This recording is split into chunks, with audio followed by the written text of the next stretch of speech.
Hürmetli vatandaş leksiyalarımızı davamlaştırıyoruz. Bugünkü sağ 2011 yıl, geçirin ha, 2019 yıl 11. ayının 26. günü hafta seyşembe. Endiki mavzu bunda vatandaş.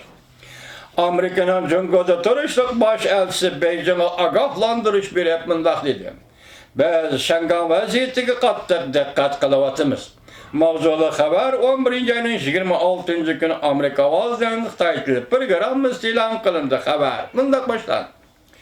Beycan, Jungo Tashqi ishlar ministrligi haftaning 1-kuni Amerikaning Jungoda turishliq bosh elchisi Brian Stark bilan ko'rishib, Amerika Davlat Majlisining Shangan kishilik huquq va demokratiya qonun loyihasi ma'qulligi yana bir qatim norozilik bildirdi. Hamda Amerika tarafning bu qonun loyihaning qonunga oylanish shaklini talab qildi. Bu Jungo tarafning 6 kun ichida 2 qatim İkinci qatim Shangan qonuni masalasi bo'yicha Amerika diplomatlari bilan ko'rishganligi bo'lib hisoblanadi.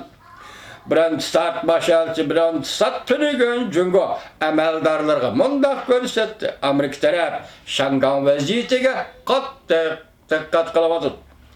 Xinhua haftaning 2 kuni mundaq xabar qildi.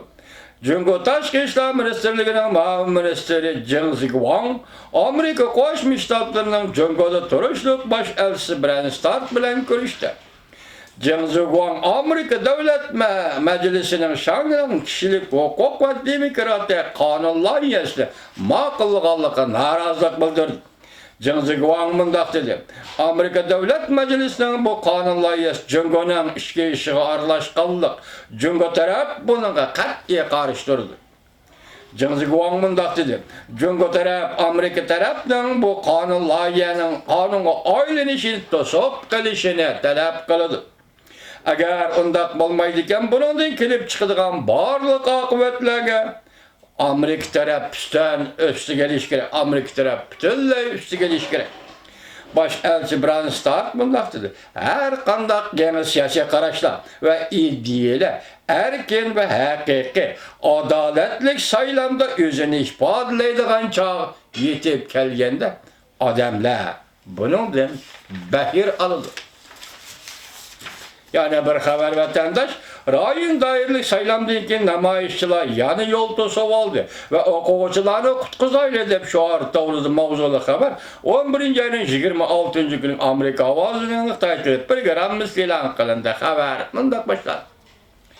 Shanganda 18 ayında saylam oxirlashgandan keyin tashqari dunyoda kishilar Shangan jamiyatining kayfiyati muloyimlashdi deb qaragan edi.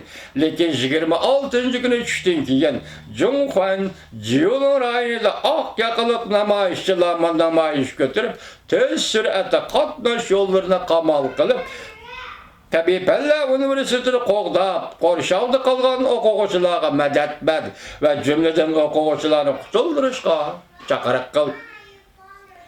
Saqchilarning mas'uliyatini surish qilishni talab qilishdan boshqa Shangan hukumatining 5 turli talab javob qaytarishini talab qildi. 26 kun tushdan soat 1 atrofida bir necha yuz namoyishchi bir necha yuz namoyishchi Jiolong rayonida namoyish chiqib, yo'llarni qorishib oldi.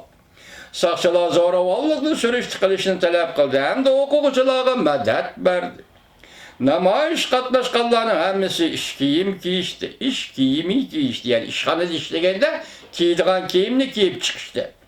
Yani nurg'un kishilar maska taqashdi. Bir nafar namoyishchi mundaq ko'rsatdi. Pan demokratizmchilar bu qatam rayon xarakterlik parlament tuzaylimida g'alaba qildi. Faqat shahar xalqining pozitsiyasini ifodaladi. Lekin hukumat saqchilar zo'ravonlikni surish qilishga hech qanday javob qaytarmadi. Namoyishchilar o'xshashlamada hisobladi. Agar hukumat o'zining maydonida ching turadigan bo'lsa, mushundaq ko'chaga chiqib namoyish qilishlar yana davomlashadi. Demek saylam tugidi, şunu bilan Shangan namoyish tugidi deb o'ylagan kishilar o'ylamagan yerdan Shanganda namoyish yana boshlandi.